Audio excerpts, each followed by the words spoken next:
मेरे प्यारे विद्यार्थी, एक बार फिर से आप सभी का अभिनंदन करता हूँ। आज हम लोग पढ़ेंगे रेशियो एंड प्रपोर्शन का लेक्चर नंबर 2। इसके पहले लेक्चर नंबर 1 हम पढ़ा चुके हैं आपको। आज हम लोग लेक्चर 2 पढ़ेंगे। बिना समय को वेस्ट किए शुरू करते हैं। इसके पहले वाले क्लास में हमने आपको इन्वर्स पढ़ाया था।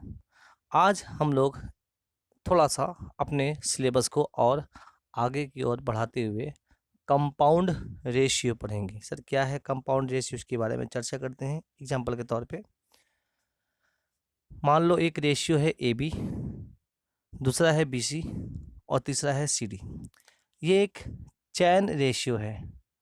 आप इसको कह सकते हैं यह एक चैन बना रहा है, मतलब एक सीरीज बना रहा है कि B से ख़त्म हुआ है तो यहाँ पर B से फिर शुरू हुई है, C से ख़त्म हुआ है तो C से फिर शुरू हुई है।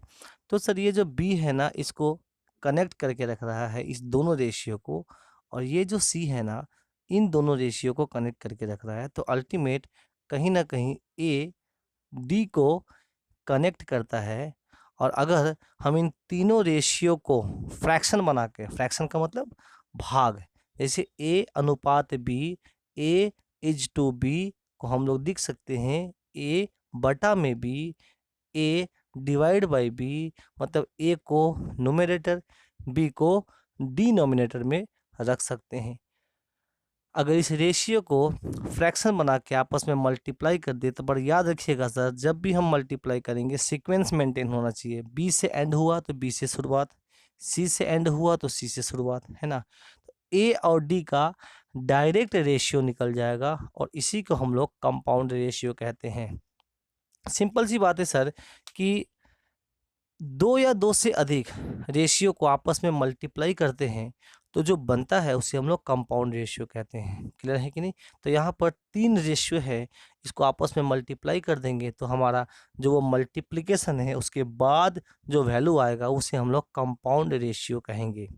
चूँकि अब जब आप इसको इस सीक्वेंस में मेंटेन कर मल्टीप्लाई करेंगे, A बटा में B, B बटा में C, C बटा में D, तो देखो ये B और B कट जाएगा, ये C और C कट जाएगा, तो अल्टीमेट ऊपर मिला A, नीचे मिला D। इसे हम लोग ऐसे लिख सकते हैं ना, A बटा में D, मतलब डिवाइड बाई D, और इसे हम लोग कहते हैं A इज टू D।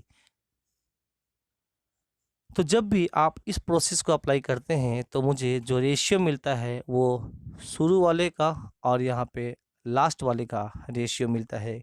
एक एग्जाम्पल के तौर पे दिखाएंगे तो आपको बहुत अच्छे से चीज़ें समझ में आएगी। देखिएगा, मान लो कि मैंने ये रेशियो दे दिया 3:4,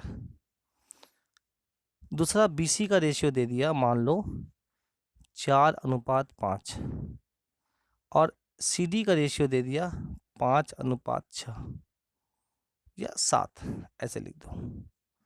तो आपसे कहते हैं कि बताइए इन तीनों का या तो कहेंगे कंपाउंड रेशियो क्या है। कंपाउंड रेशियो का मतलब क्या होता है कि पहले वाले को, जिसका भी पहले वाले नंबर है उन सबको आपस में गुणा कर देना। सुनिएगा बहुत अच्छे से, कंपाउंड का मतलब क्या होता है कि जो ये देखिए ये रेशियो है, इसका जो पहला टर्म है, इसका जो पहला टर्म है, इसका जो पहला टर्म, इसको आपस में गुना कर देना और बाद वाले टर्म को फिर गुना करके नीचे लिखना। पहले वाले को गुना करके, एक सेकेंड थोड़ा सा,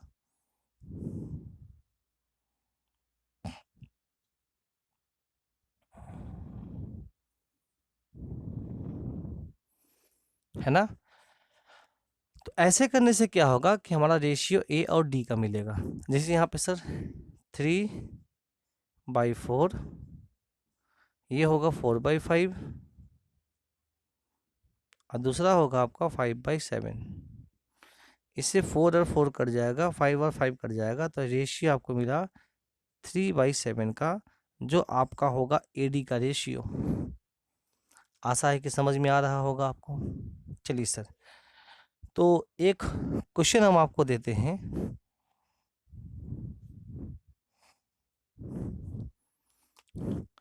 मैंने दिया 8:9,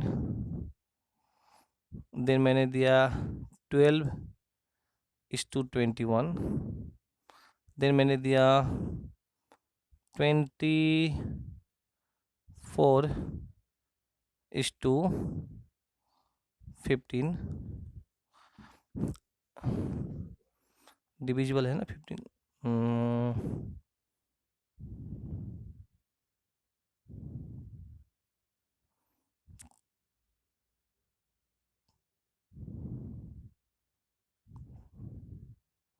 7 दे दो, ठीक है। अब मैंने कहा इसे कि इन तीनों रेशियो का कंपाउंड रेशियो बनाओ। तो सिंपल सी बात है, जितने भी फर्स्ट टर्म हैं इन सबको आपस में गुना कर दो। 8 इसका, 12 इसका, 24 ये, 9 इसका, 21 मल्टीप्लाई करना है, हाँ, ये 7। अब ये लिखने के बाद अब इन सबको कट करना। तो अगर हम 7 से काटें, 7 से कुछ ये तो नहीं कटेगा,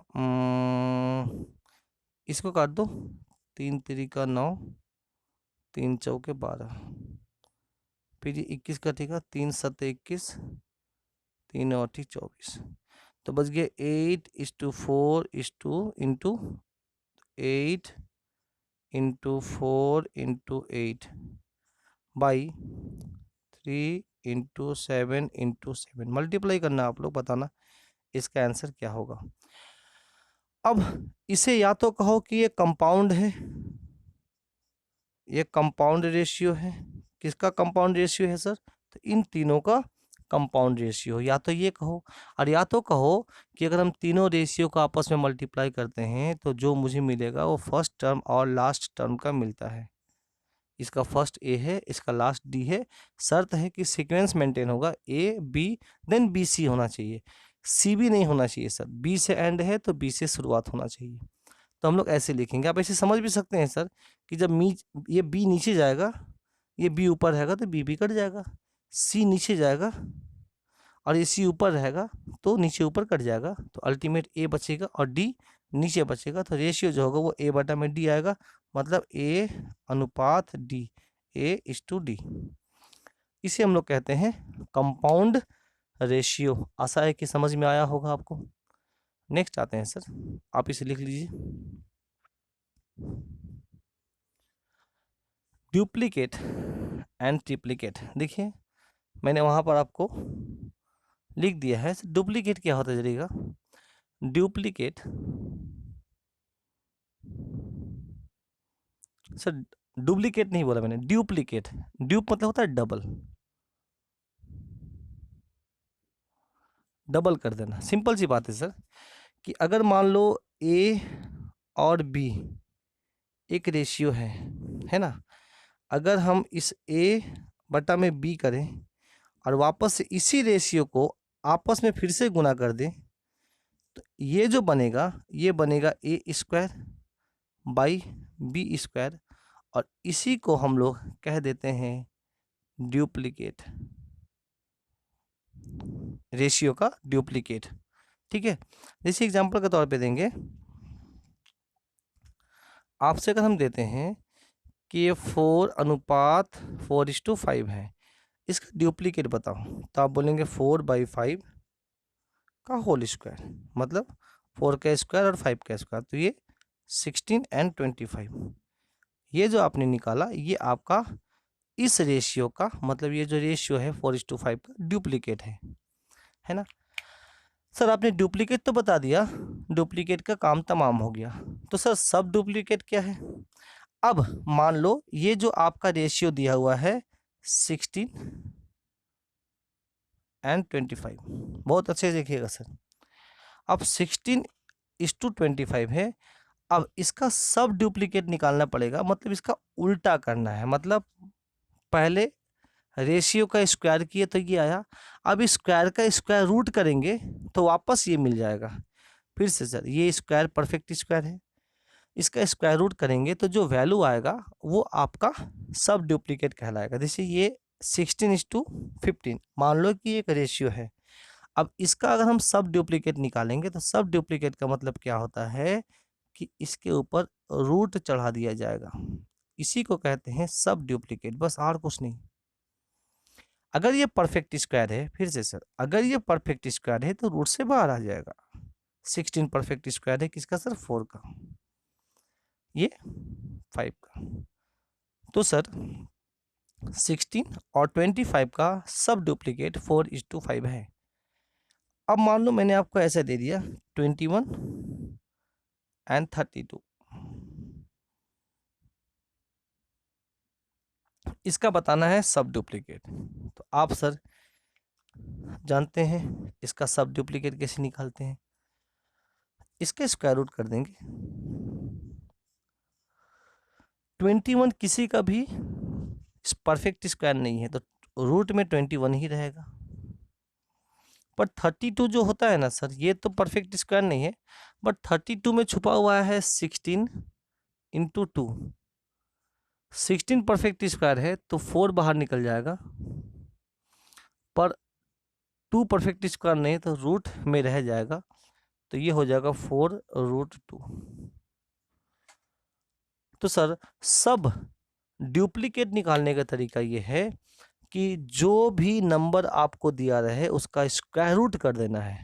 देखो, एक स्क्वायर मतलब होता है कि उसको आपस में गुना कर देना। जैसे 3 का स्क्वायर, 3 को 3 से गुना कर दो, 4 को 4 से गुना कर दो। और स्क्वायर रूट का मतलब होता है कि ये पता लगाना कि ये किसका परफेक्ट स्क्वायर है। अगर वो परफेक्ट स्क्वायर है तो जैसे 16, इसका सब डुप्लीकेट करेंगे तो पता लगाना पड़ेगा कि 16 किसका परफेक्ट स्क्वायर है। अगर परफेक्ट स्क्वायर नहीं होगा तो वो रूट के अंदर ही रहेगा। लाइक 11 परफेक्ट स्क्वायर नहीं है तो रूट 11 ही रहेगा, अगर सब डुप्लीकेट निकालना चाहे तो। नेक्स्ट आ जाते हैं सर ट्रिप्लीकेट। नाम से ही समझ में आ रहा होगा सर, ट्रिप्लीकेट मतलब एक ही रेशियो को 3 बार आपस में मल्टीप्लाई कर देंगे तो वो जो मिलेगा उसे हम लोग ट्रिप्लीकेट कहेंगे। बस यहाँ पे ट्रिप्लीकेट मतलब 3 टाइम्स।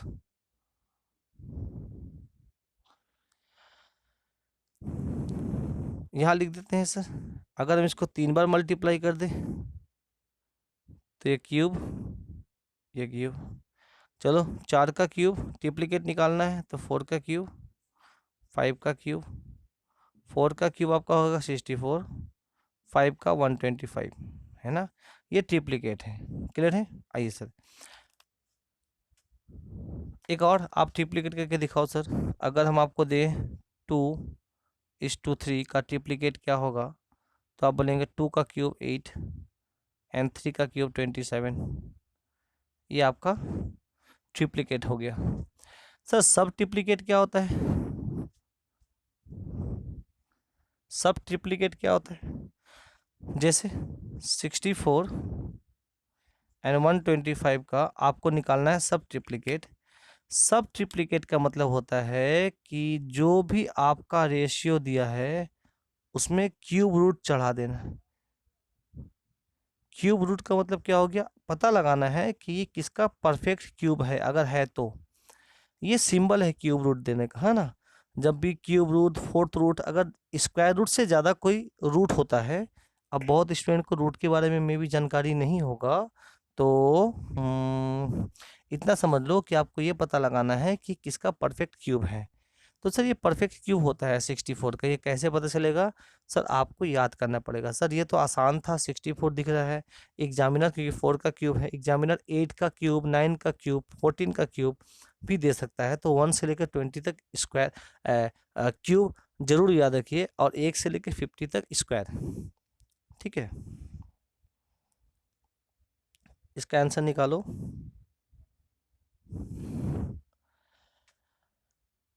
तो ये हो गया सर 4 और ये हो गया 5, ये हो गया 4 और ये 5 हो गया। तो हम लोगों ने सीखा सर डुप्लीकेट निकालना एंड ट्रिप्लीकेट निकालना। नेक्स्ट आ जाते हैं भैया,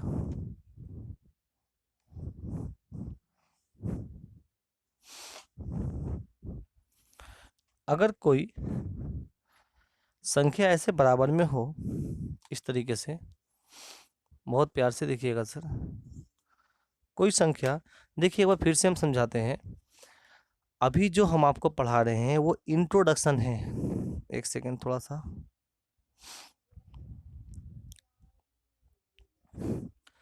अभी जो हम आपको पढ़ा रहे हैं वो रेशियो का इंट्रोडक्शन है, मतलब रेशियो का बेसिक है। जब आपको बेसिक नॉलेज अच्छे से आ जाएगी तो फिर हम लोग धीरे धीरे लेवल वाइज क्वेश्चंस को सॉल्व करेंगे। पर जब तक हमारा बेसिक क्लियर नहीं होता है, थोड़ा धैर्य रखकर पढ़ लीजिए, है ना। मुझे पता है कि बहुत ऐसे स्टूडेंट को उसकी जानकारी है, पर अगर जानकारी है तो वीडियो को स्किप कर दो, इसको फास्ट फॉरवर्ड कर दो, है ना। मैंने पहले भी आपसे कह दिया है। आइए सर, हम थोड़ा धीरे धीरे पढ़ाएंगे चीज़ों को, जिससे आपको समझने में सुविधा हो। हाँ, चलिए सर, अब हम आपको पढ़ाते हैं, अगर कोई दो या दो से अधिक नंबर आपस में बराबर हो, ऐसे जैसे एग्जाम्पल देते हैं, 2 times of A is equal to बराबर है 3 टाइम्स ऑफ बी। फिर से sir, 2 times of A is equal to 3 times of B, मतलब ए का 2 गुना बी के 3 गुना के बराबर है। हिंदी में लिखा रहेगा तो इसका रेशियो क्या होगा। तो जब भी ऐसे दो लोगों में कंपेयर होना सर, तो सर ए के साथ जो जुड़ा हुआ रहता है वो ए का रेशियो नहीं होता है, वो बी का होता है। और बी के साथ जो जुड़ा होता है वो बी का रेशियो नहीं होता है, वो ए का होता है। मतलब अगर कोई दो लोगों में ऐसे कंपेयर किया जाए तो बी के सामने क्या दिख रहा है सर, 2, तो ये बी का वैल्यू हो गया। और ए के सामने क्या दिख रहा है, 3, ए का वैल्यू हो गया। तो ये मेरा रेशियो हो गया। दूसरा इसका तरीका ये है कि ए को वहीं रहने दो, बी को नीचे खींच के लेके आ जाओ। तो 3 को यहीं रहने दो और 2 को नीचे खींच के लेके आ जाओ। तो ए का वैल्यू हो गया 3 और बी का वैल्यू हो गया 2। ए का वैल्यू 3, बी का वैल्यू 2। ये मेरा तरीका होता है सर। क्लियर है, पक्का ना। आइए सर, नेक्स्ट आते हैं, देखिएगा।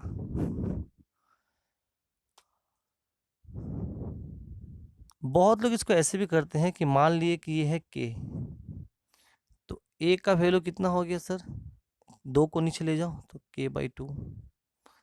बी का वैल्यू कितना हो जाएगा, तो सर k/3।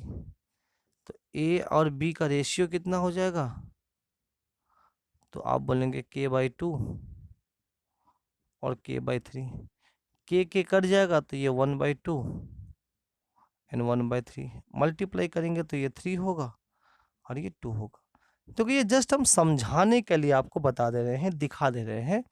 बट इसे डायरेक्ट आप इतना करेंगे नहीं, डायरेक्ट आप ये लिखेंगे सर।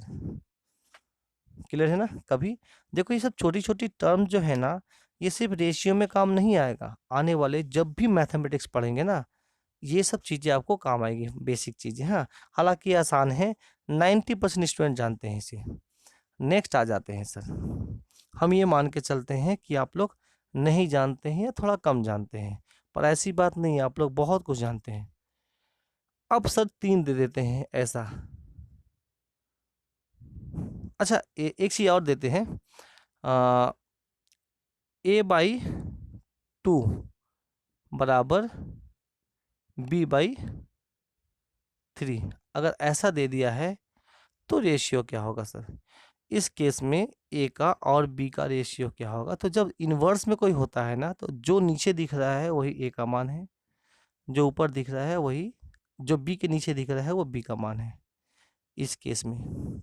यह आपकी मर्जी है, तो आप इस 3 को यहाँ लेके चले जाओ और इस 2 को वहाँ लेके चले जाओ, तो देखो ऐसा हो जाएगा 3a बराबर 2b। और मैंने पहले बताया बी के सामने क्या दिख रहा है सर, 3, और ए के सामने क्या दिख रहा है, 2। ए का मान 2, बी का मान 3। दूसरा तरीका सर ये है कि आप इस b को नीचे लेके आओ और ये 2 को वहाँ लेके जाओ। इसीलिए सर, क्योंकि a के नीचे b आ जाएगा तो रेशियो निकाल देंगे, तो 2 को वहाँ लेके चले जाओ तो इसको ऐसे हो जाएगा। देखिएगा, b अगर यहाँ लेके आते हैं, 2 यहाँ लेके जाते हैं, तो a का मान 2 और b का मान 3 आ गया। ठीक है ना, आशा है कि आपको समझ में आ रहा होगा। नेक्स्ट आ जाते हैं सर, लिखिएगा। अब एग्जामिनर यहाँ पे ऐसे नहीं देगा, इसको परसेंटेज के टर्म में दे सकता है कि ए का 50%, बी का 33 एंड 1/3% के बराबर है। द 50% ऑफ ए क्वेश्चन लिखिएगा आप लोग। The 50% of A is equal to 33 and 1/3% of B. What is the ratio of A and B? ठीक है, देखिएगा सर, ए का 50% बी के 33.1/3% के बराबर है, तो ए और बी का रेशियो क्या होगा? देखो, एक छोटे छोटे जो हम स्लॉट में आपका जो टर्म लिखवा रहे हैं ना, ये कहीं ना कहीं एग्जाम में आपसे पूछे जाएंगे। हो सकता है 12.5% दे दे स्टैंडर्ड एंगल, हो सकता है 16 and 2/3% दे दे, है ना। तो इसके लिए रेडी रहिए। फंडामेंटल आपका अच्छा होना चाहिए। फंडामेंटल का 12 लेक्चर है, उसको जरूर देख लीजिएगा आप। तो सर, अगर आपसे कहा कि ए का 50%, मतलब 50% of A is equal to 33 and 1/3% of B, तो ए और बी का रेशियो क्या है? देखो, क्वेश्चन वही है, टर्म अलग हो गया है। पहले रेशियो के टर्म में दिया रहता था, अब आपके परसेंटेज के टर्म में दिया गया है ना। चलिए सर, देखिए सर, अब आपको पता है कि 50% जो है ना, इसका फ्रैक्शन होता है 1/2, तो 2 नीचे चल जाएगा। बी लिखेंगे 33 और 1/3% का फ्रैक्शन होता है 1/3। जिनको नहीं पता रहेगा वो 50 लिखेंगे, परसेंटेज के मान 1/100 लिखेंगे, कट करेंगे 2 बार में। इतना तो कमजोर कोई नहीं है, मुझे पता है। अब 33 and 1/3% का अगर नहीं पता है 1/3 होता है, तो मल्टीप्लाई करेंगे 99 + 100, 100/3 इंटू परसेंटेज के मान 1/100, कट जाएगा, 1/3 आएगा, है ना। पर आपको पता है, तब ये सेम क्वेश्चन बन गया सर, पहले के जैसा, कि ए के नीचे 2 है, बी के नीचे 3 है, तो ए का रेशियो हो गया और बी का रेशियो हो गया आपका 2:3। बहुत ही सिंपल तरीके से, साधारण तरीके से।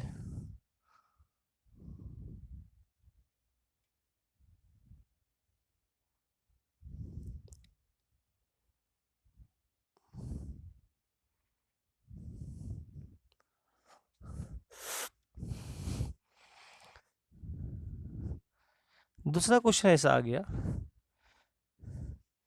12.5% of A 12.5% of A 12.5% of A is equal to 16 and 2/3% of B. What is the ratio of A and B? ये सब छोटा छोटा टर्म आपको दिखेगा। देखो, 12.5% का फ्रैक्शन होता है 1/8, एंड 16 and 2/3% का फ्रैक्शन होता है आपका 1/6। क्लियर है ना। अब देखो, जब ये निकाल दिए तो इसको काट देना 2 से 4 बार में, इसे काट देना 3 बार में, तो ए और बी का रेशियो आपका निकल जाएगा। ए का मान हो गया 4 और बी का मान हो गया 3, ये 4:3। अब जब ये ए और बी का रेशियो 4:3 निकल गया ना, तो आने देखिएगा आगे आप, बहुत सारे जो मैथमेटिक्स के क्वेश्चंस होते हैं, या परसेंटेज में रेशियो हो, या आगे और भी मिक्सर एंड एलिगेशन होगा, या father problem based on age हो, वहाँ पर ये छोटे छोटे टर्म दिए रहते हैं, या डायरेक्ट ऐसा टर्म दिया रहता है। ये तो छोटा एकदम है, एकदम बेस है, हम इसको थोड़ा सा और लेवल बढ़ाएंगे धीरे धीरे करके। ऐसे टर्म दिए रहते हैं, उससे आपको रेशियो निकालना पड़ता है, और इस रेशियो का बाद में फिर कहीं फर्दर यूज होगा। इसलिए छोटे टर्म को सीखिएगा अच्छे से, इसी चीज़ को हम लोग आगे अप्लाई करेंगे। कोई भी चीज़ व्यर्थ नहीं जाएगा, इसलिए सिस्टमेटिकली सीक्वेंस में बहुत अच्छे तरीके से सीखिए सर। नेक्स्ट आ जाते हैं सर, अब कंपेयर अगर 3 लोगों में हो जाए, या अभी 2 लोग में ही ऐसा फ्रैक्शन हो गया, मान लो कि 3/4 of A is equal to 6/20 या 9/20 ऑफ बी, ऐसा। तो बताइए ए और बी का रेशियो क्या होगा, है ना। अब देखिएगा, ऐसा क्वेश्चन आया, तो इससे आप क्या करेंगे, इस 3 को अगर देखिएगा तो 3 बार में कट जाएगा। इसको देखिएगा तो 1 और ये 5 बार में कट गया। तो ये जो 5 है ये a के साथ मल्टीप्लाई हो जाएगा तो हो जाएगा 5a, और ये हो जाएगा 3b। अब आपको पता है इसका a और b का रेशियो क्या आएगा। a का मान 3 और b का मान 5। ठीक है, लिखिएगा इसे आप लोग। नेक्स्ट आते हैं, देखिएगा एक बार फिर से बोलते हैं, हम चीज़ों को थोड़ा धीरे धीरे करके ग्रेजुअली इंक्रीज करेंगे, तब तक थोड़ा धैर्य बनाए रखिएगा। पता है कि सबको पेशेंस नहीं होता है इतना। अब आइए सर, अब मैंने आपको ऐसा दिया कि 3/4 of A is equal to 5/7 of B. इसका रेशियो बताओ, ए और बी का रेशियो। तो क्या करेंगे, कट तो नहीं रहा है, कुछ नहीं कट रहा है तो मल्टीप्लाई कर दो, क्रॉस मल्टीप्लिकेशन। इसको ये 7 को वहाँ भेज दो, इस 4 को यहाँ भेज दो, तो 7 त्रिक 21a। अब देखो 21a जो है ना वो a का मान नहीं होगा, b का मान होगा, इसलिए b में लिख देना।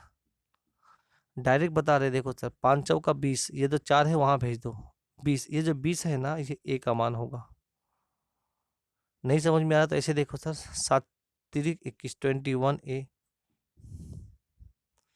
20b, तो फिर a है, b को नीचे लेके आएंगे तो ये 20/21, a का वैल्यू 20, b का वैल्यू 21। ठीक है ना।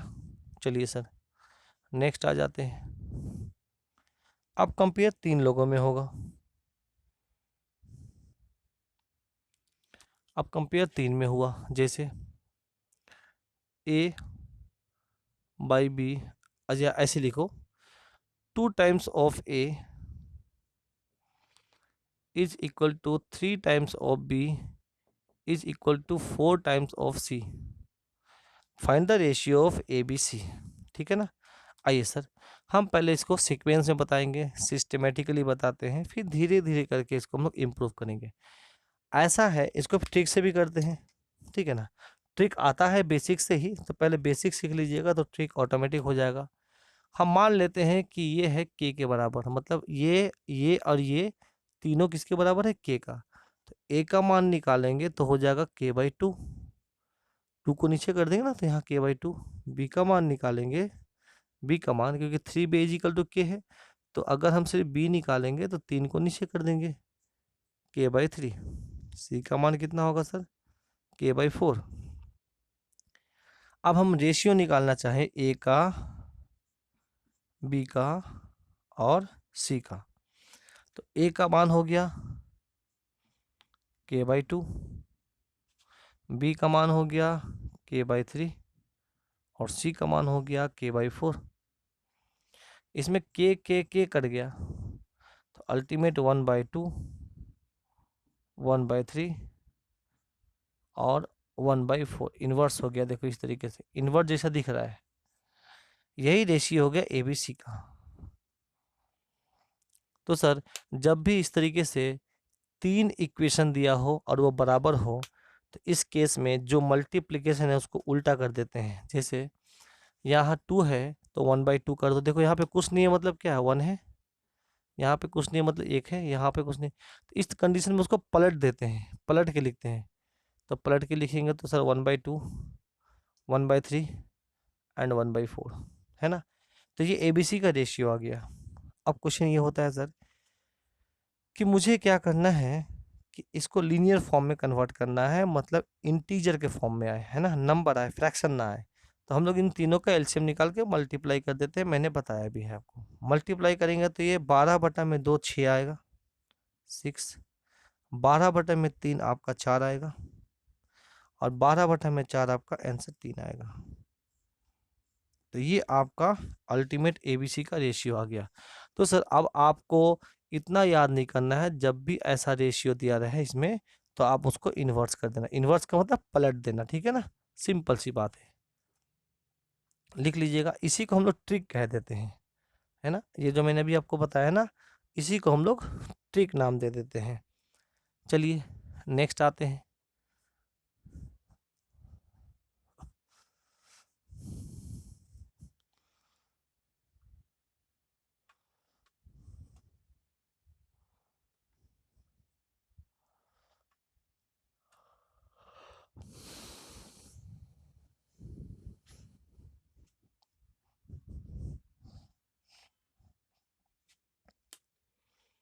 4 times of A is equal to 5 times of B is equal to 6 times of C.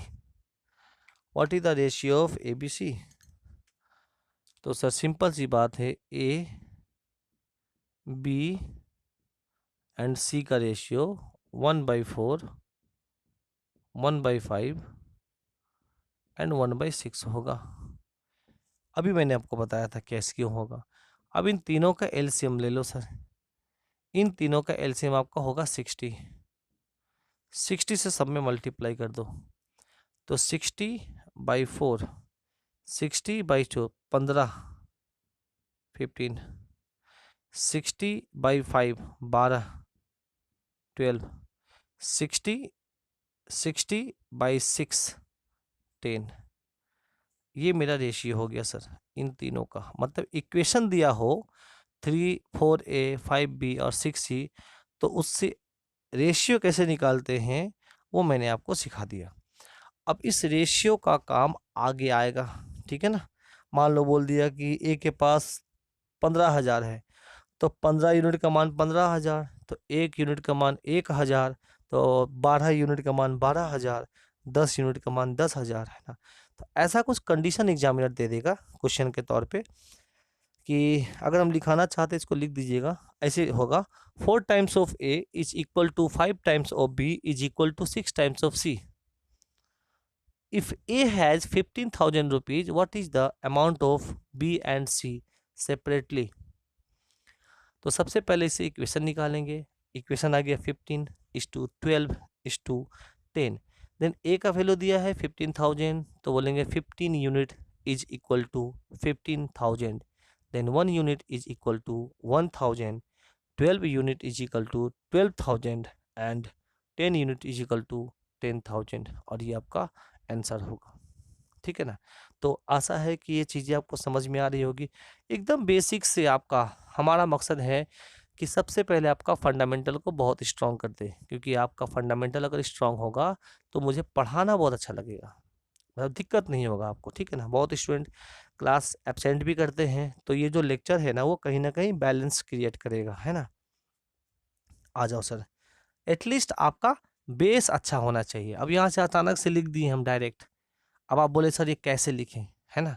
फिर क्लास में इंडिविजुअली एक एक स्टूडेंट को बताना बहुत मुश्किल होगा। इससे बहुत बेस्ट होगा कि मैंने आपको लेक्चर प्रोवाइड कर दिया है, आप उसको देख के थोड़ा बेस को स्ट्रॉन्ग कर लो, और उसके बाद क्लास में जब आएंगे तो चीज़ें आपको अच्छे से समझ में आएगी। नेक्स्ट आते हैं सर। अब ऐसा दे दिया सर, A/2 या 50% of A is equal to 33 and 1/3% of B and 25% and 25% या 20% ऑफ C। 20% होता है 1/5। Then what is the ratio of A:B:3? A, B, C। इसका ये आसान हो, बहुत आसान होता है। इसमें क्या होता है, अगर फ्रैक्शन नीचे है तो डायरेक्ट देख के लिख दो, वही आंसर हो गया। 2, 3, 5, बस। ऐसा क्यों होता है? इसीलिए क्योंकि अगर हम इसको मान लेते हैं के, तो ए का मान हो गया, अब ये 2 जो है ना वो के से मल्टीप्लाई हो जाएगा, तो ए का मान हो गया 2K। देखिएगा, A, B, C। ए का मान 2K, बी का मान 3K और सी का मान 5K। रेशियो में किसी भी नंबर को काट सकते हैं, तो 2, 3, 5, 2, 3, 5 आपका आंसर हो गया।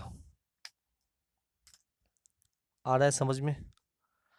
बहुत अच्छे से। चलिए सर, बट एग्जामिनर आपको इस तरीके से नहीं देता है, इसी को परसेंटेज के फॉर्म में लिख देगा। जरा गौर से देखिएगा, बोलेगा 50% of A is equal to 33 and 1/3% of B is equal to 20% of C. फिर बोलेगा if A has 1,000 rupees what is the amount of B and C, ऐसा दिया। तो सबसे पहले सर 50% का मतलब होता है सर 1/2, तो आपने 50 का 1/2 निकाल दिया। ये 33 का 1/3 एंड 20% का होता है 1/5। निकालने के बाद आप ए का, बी का और सी का रेशियो निकालेंगे। तो 2, 3, 5, इस 2 का मान दिया हुआ है क्वेश्चन में 1000 रुपया, तो 1000 लिखेंगे।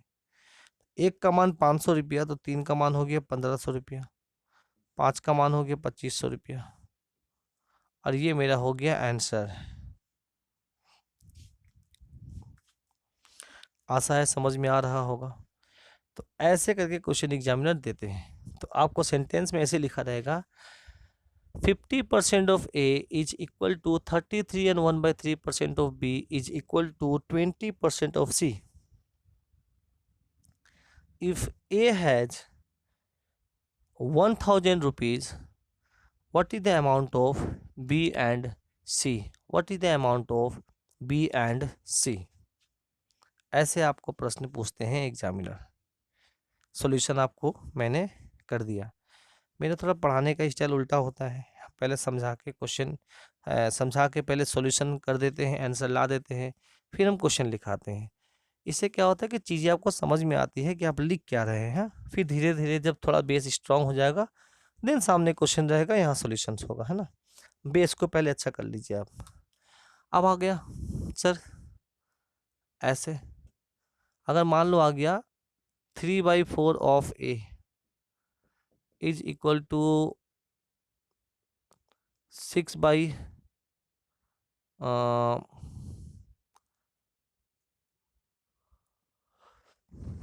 कुछ भी लिख दो 5 of B is equal to 4/7 of सी।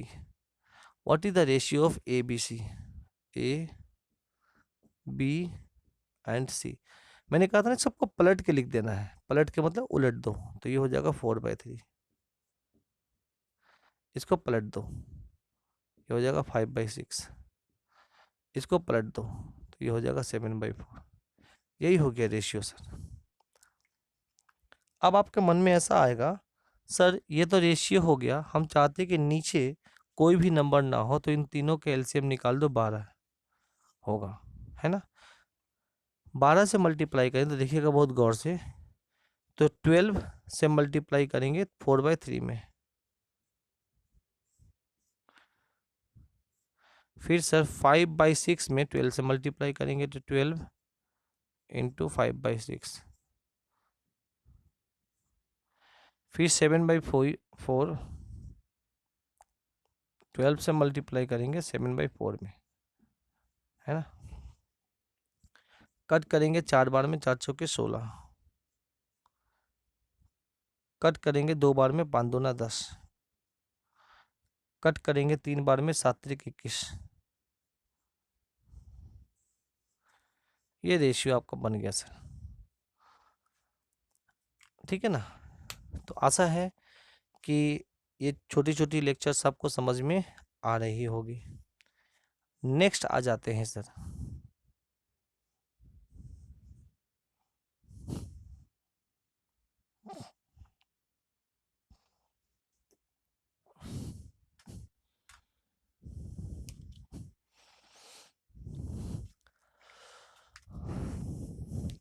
चलिए आज का क्लास, आज ज़्यादा लेक्चर बड़ा नहीं करते हैं, आज यहीं तक पढ़ाते हैं आपको।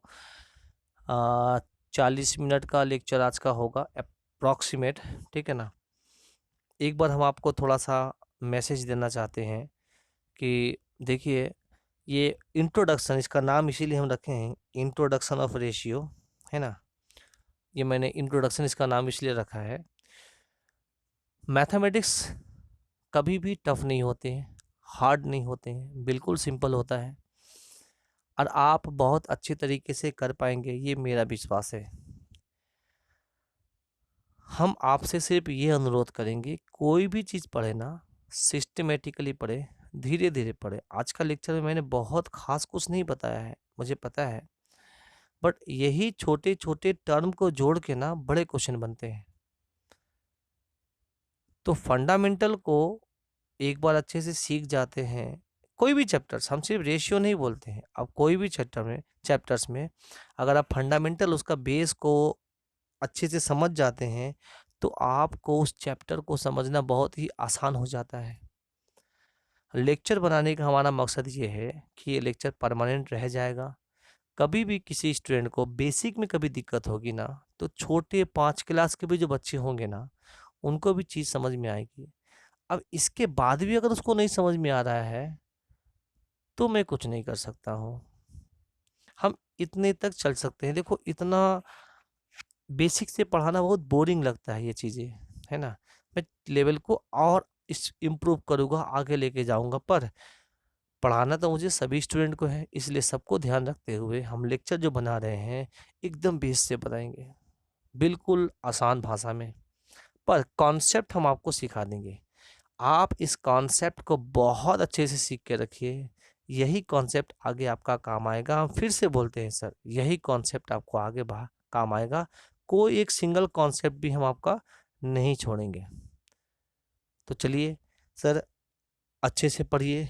आज का क्लास हम लोग यहीं पर समाप्त करते हैं। आप सभी का बहुत बहुत धन्यवाद।